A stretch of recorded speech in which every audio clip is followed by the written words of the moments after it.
On to the top focus at this hour. Can anyone attack India's sovereignty, unleash a terror attack, kill the sitting Prime Minister and walk free? The Supreme Court's order granting freedom to 6 killers of Rajiv Gandhi has kicked up a massive debate. Remember, the Dravidian parties have long lobbied for the release of Nalini, the only member of the suicide squad caught alive, and 5 others. The state cabinet under the AIDMK had recommended their premature release, while Stalin, as a chief minister, pleaded to the governor for leniency on humanitarian grounds. Since the governor passed the buck and files for 5 years, today the apex court stepped in, upholding the power of the state to grant remission. However, the Congress has vehemently opposed the remission, calling it totally unacceptable and completely erroneous. But first, listen in to the killers speaking exclusively to Times Now, who after 3 decades of incarceration are set to walk free. Here's what Nalini and Ravichandran said. மிக்க மகிழ்ச்சி. அதுக்கப்புறம் வந்து police department வந்து பேசக்கூடாது சொல்றாங்க. நாங்க வந்து உங்களுக்கு அப்புறமா பேசுறோம். இது வந்து மகிழ்ச்சி ஒரு பக்கம், ஆனா பெரும்பாலும் வந்து ஆறுதல் தான். எனக்கு வந்து ஆறுதல் தான் இது. என்ன காரணம்னா, எங்களுடைய வலி மற்றது துன்ப துயரங்களை தாண்டி குடும்பத்தினர், குறிப்பா என்னுடைய தாயார் வந்து கஷ்டப்பட்டு இருக்காங்க. அவங்களுடைய துன்ப துயரங்கள் வந்து முடிவுக்கு வந்தது வந்து ஒரு ஆறுதலா இருக்கு. அதான் பெரிய ஆறுதல். அப்புறம் அடுத்த கட்ட இப்ப நடவடிக்கை என்னவா இருக்கும்? இப்ப நீங்க வந்து விடுதலை பெற்றுட்டீங்க, அடுத்த கட்ட நடவடிக்கை என்னவா இருக்கும் உங்களுது? என்னவா இருக்க போகுது? அடுத்து சிறையில இருந்து இப்போ நாங்க சிறையில தான் இருக்கோம். அதிகாரப்பூர்வமான ஆர்டர் வந்த பிறகு கையெழுத்து போட்டு விடுதலை பெறணும். அந்த விடுதலை உணர்வை வந்து 31 ஆண்டுகளுக்கு பிறகு புதுசா உணர போறோம். Now hear how DMK and other Dravidian parties hail the Supreme Court's verdict as vindication. I welcome this verdict of Supreme Court regarding the 6 Tamils release. They involved Rajiv's assassinations, convicted. The release of Perarivaran. The judgment also helped for these 6 persons release. But DMK's ally Congress has strongly objected to the premature release of Rajiv's killers, even vowing to appeal against it. Listen in. We intend to take all appropriate remedies available to us, be it review or any other form of legal redress, because we believe that we owe it to the people of this country and to the Supreme Court also on the legacy which it has built itself. The sovereignty, the integrity, the identity of the nation is involved in a Prime Minister's assassination, sitting or former. It doesn't matter whether you are Prime Minister, she's Prime Minister, I'm Prime Minister. It doesn't matter your color is X, Y or Z. And that is the continuity we are talking about, and that is perhaps why the central government has also never agreed with the state government view on this regard. Previous central government and this central government. देखिए, supreme court order दिया, supreme court की अपनी मर्जी है. गांधी परिवार, राजीव गांधी की जो हत्याकारी, इनके खिलाफ गांधी परिवार की तरफ से कभी कोई अलग से पहल नहीं किया गया. जो कानून के मुताबिक जो होना है वो होगा. Let's take this across to our guest. Joining us is Sriram, JVC political analyst. Karan Verma, author, is with us. Purar Gandhi is a spokesperson of the DMK, and Tanvi Pruthi, political analyst, is also with us. Let me start with the DMK spokesperson, Mr. Gandhi, Purar Gandhi, and in fact to come to you. And let me, put this question very simply. At the end of the day, it is due to the Tamil Nadu Assembly as well as what the cabinet has approved in terms of remission that today we are seeing what the Supreme Court has ultimately done. But let us remember that these individuals have not been exonerated for the crime. It is only on the basis of the inordinate delay of the establishment that this decision has come. So what is the message we are sending out, sir? That it's okay to kill the Prime Minister of a country. It doesn't matter if he or she belongs to the Congress, the BJP, the Janata Dal, the CPM, the DMK for that matter, or the AIDMK. It's a message that Indian sovereignty is just so fragile. See, first of all, our position is consistent even from the beginning. We are seeing this just as a humanitarian aspect. We are not going into the merits of the case at this juncture. It's needless to say, an assassination of a Prime Minister for whatever reason, and more particularly for implementing a policy decision on behalf of the nation, is not acceptable in any form. We are very, very clear on that. However, In criminal jurisprudence, we have three reasons of theories for punishment. That is deterrent theory, retributive and reformative. In any democratic society governed by rule of law, reformative theory is as important as other forms of theories, that is deterrent or retributive. This is what Honorable Supreme Court has applied in the present case today, and taking into account of the good conduct and character of the convicts in jail ordered for this premature release. Madhav, let us please remember that we have to see that this assassination took place in the year 1991, roughly 32 years before. And the convicts were initially convicted under TADA in 1998, which was quashed by the Supreme Court in 1999. And convictions under IPC provisions were upheld. They were imposed death penalty, and only in 2014, the death was commuted to life imprisonment. We know the timeline, sir. We know the timeline. But Karan Verma, is it acceptable to you as a citizen of India? One's ideology does not matter in this. Where one comes from, what identity one represents does not matter. At the end of the day, a Prime Minister represents India. Even a former Prime Minister represents the sovereign idea of India. So what happened to even the policy of zero tolerance to terror? Because even the centre did not oppose this in the court, perhaps as vehemently as they should have, as the positions that they have taken vis-a-vis terror in the past. You know, Madhav, it is a sad commentary on the times we live in, where the entire state, bipartisan across party lines, actually conspires to be so compassionate to hard-nosed convicted criminals. I wish that compassion was there for the ordinary citizen. Criminals or terrorists, sir? Do you call them criminals or terrorists? Because I call them terrorists. They are convicted. They are convicted. And look at this. Two of these people who have been released, they would have been executed on 9th September 2011, if not for the Madras High Court that intervened at that time and stayed the execution. And after that began this Jugalbandi. Who is a bigger masiya of them? Whether it was J. Lalita in 2011 who passed a resolution, or it was later DMK who passed a resolution, who kept extending the payroll after payroll, and the governor was a sitting duck who did not reply. In the end, it was the Supreme Court who, basis the inordinate delay, released them. So it is a sad commentary, and I am reminded of Justice J.S. Verma's words. Supreme Court is supreme but not infallible. This has opened up a Pandora's box. Tomorrow we'll have the Badals asking for the Bandi Singhs to be released. Where are we heading this way? It is time for India in one voice to send out a clear message. If you target a former Prime Minister, it is you targeting the sovereignty of this great nation. There is no room for compassion and mercy for such people. And look at the duplicity of the Congress. I mean, today Abhishek Manu Singhvi does a press conference and says he opposes this. At one end, Sonia Gandhi is the one who started this entire mercy compassion saga by shooting off a letter in 99 to the then President K.R. Narayan. And Priyanka Gandhi time and again saying that I have forgiven her. So this kind of duplicity, this kind of difference, polarity in messages, it doesn't augur too well for a country like Let me bring in ours. Tanvi Pruthi on that. Tanvi Pruthi, I think there is a small point over there that Karan Verma is making. Today the Congress party is outraging. Today you're seeing Mr. Surjewala, Mr. Jairam Ramesh, several leaders coming out and making statements saying this is not acceptable. Whatever may have been said by the Gandhi family, they have shown benevolence, but the Congress party doesn't accept it. But the point is this, that if you take a position publicly that you are willing to forgive, that you are willing to move on, ultimately, as the leader of the party, that's the message that's going to go on. And that's the message once it filters into society, it's a genie that you can't put back in a bottle. So there's no point crying hoarse now when it is your own party's top leaders who perhaps in a moment, very emotionally came out and spoke out in favor of these individuals. But that's something that the Congress party today opposing perhaps smacks of some amount of hypocrisy.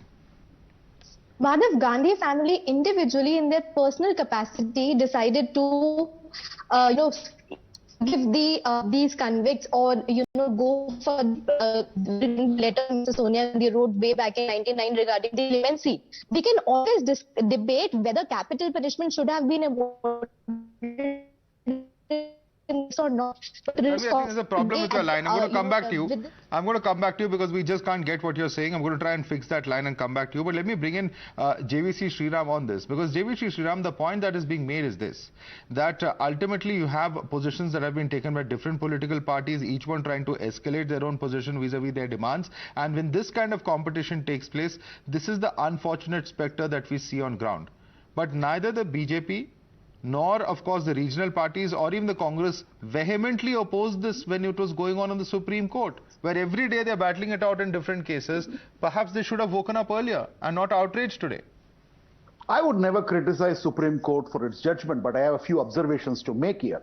As much as the political parties in Tamil Nadu were making crusades about the being Tamils who have been probably convicted, who have been languishing in jail for decades, which included two aliens also, a couple of aliens also who are not Indian citizens.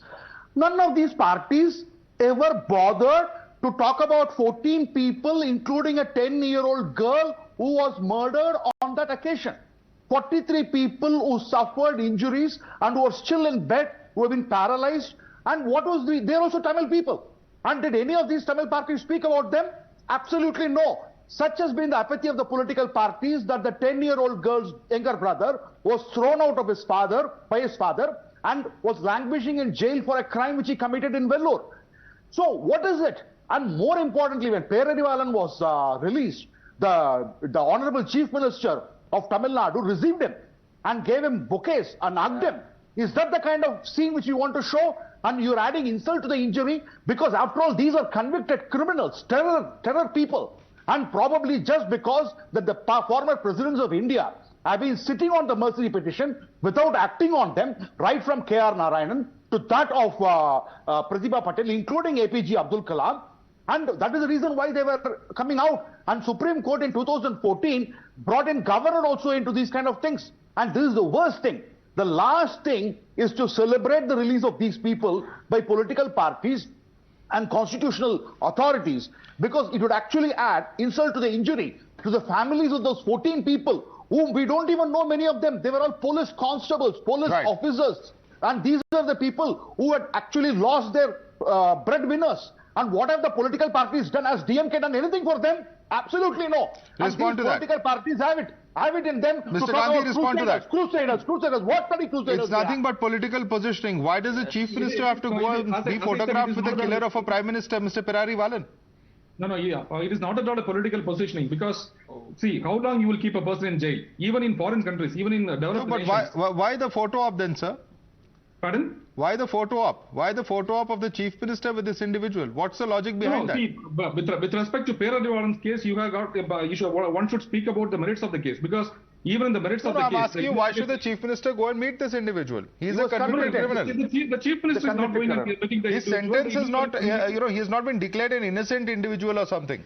No, see, a person has been released after a period of 30 years. This goes with... So Chief Minister goes to meet everyone who's released after 30 years, sir? No, with respect to the reformation. And there is a serious concern here that Perarivalan's case has been a matter of concern, because the Perarivalan's case, the investigation is not at all done in a proper manner. Even the investigation officer, Mr. Tyagarajan, filed a affidavit to the Supreme Court saying that he has recorded the statement wrongly. So all this has to be taken into consideration. As I said earlier, we are not looking into the aspect that this is the assassination of former Prime Minister justified. Okay. Let me bring in Mr. Sriharan on that part. Mr. Sriharan, this is a point that is often made. You know, that there is some kind of sense of popular perception that there is some injustice that has been done to some of these convicts, that they've been wrongly prosecuted or have been, convicted. How much truth is there actually? Is there anything factually to support these claims? Absolutely no. Absolutely no. It has been, see, there are people who have come out after their tenure was over and came and said, no, I wrongly recorded the statement and all those stuff. Perarivalan is also a convicted person. Yes. He was a convicted life imprisonment guy.